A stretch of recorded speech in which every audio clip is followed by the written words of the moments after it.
మొదటి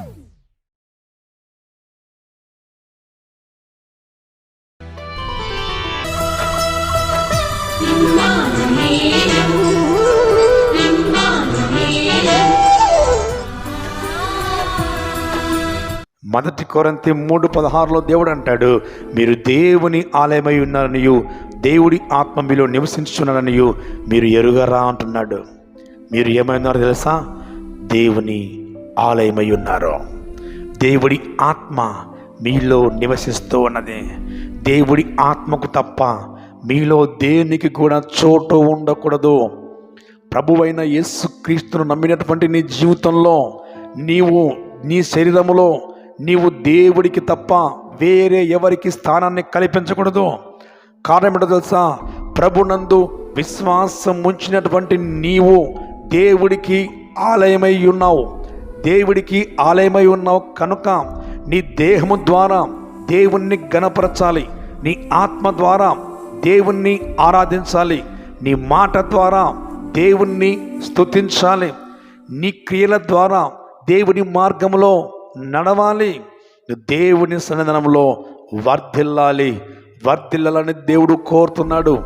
నీ దేహము దేవుడి ఆలయమై ఉన్నది కనుక ఈ దేహాన్ని నువ్వు పాడు చేయకూడదు.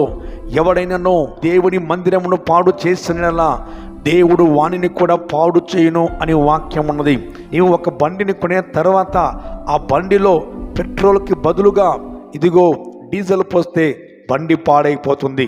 డీజిల్కు బదులుగా పెట్రోల్ పోస్తే బండి పాడవుతుంది. కారణం ఏంటి? ఆ బండిలో పెట్రోల్ బండి అయితే పెట్రోల్ పోయాలి, డీజిల్ బండి అయితే డీజిల్ పోయాలి. దేనికి సంబంధించిన దాంట్లో దానిని మాత్రమే పోయాలి. అది అలా కాకుండా వేరే ఏది పోసినా అది చెడిపోతుంది. అలాగే నీ దేహమైనటువంటి ఈ ఆలయంలో ఎటువంటి ఆల్కహాల్ కానీ ధూమపానము కానీ ఇతరేతమైనటువంటి ఎటువంటిది కూడా నీ యొక్క శరీరంలోనికి వెళ్ళకూడదు. నీ దేహం ద్వారా నీవు దేవుణ్ణి అపవిత్రపరచకూడదు. నీ దేవుడు నీలో నివాసం చేస్తున్నాడని నువ్వు మర్చిపోకూడదు. ఈ మాటలు వింటున్న ప్రియ దేవుని బిడ్డ, నీ దేహము ద్వారా దేవుని మయంపరచాలి. నీవు దేవుడి ఆలయమై ఉన్నావనేసి నీవు మర్చిపోవద్దు. దేవుణ్ణి ఆరాధించుటకు యోగ్యమైనటువంటి పాత్రగా దేవుడు నిన్ను కోరుకున్నాడు. నీవు దేవుని బిడ్డవని మర్చిపోమాకు. దేవుని బిడ్డవు కనుక దేవుణ్ణి ఆరాధించగలగాలి, దేవుణ్ణి స్తుతించగలగాలి. ప్రాణం ఉన్నంత వరకు దేవునిలోనే ఉండాలి.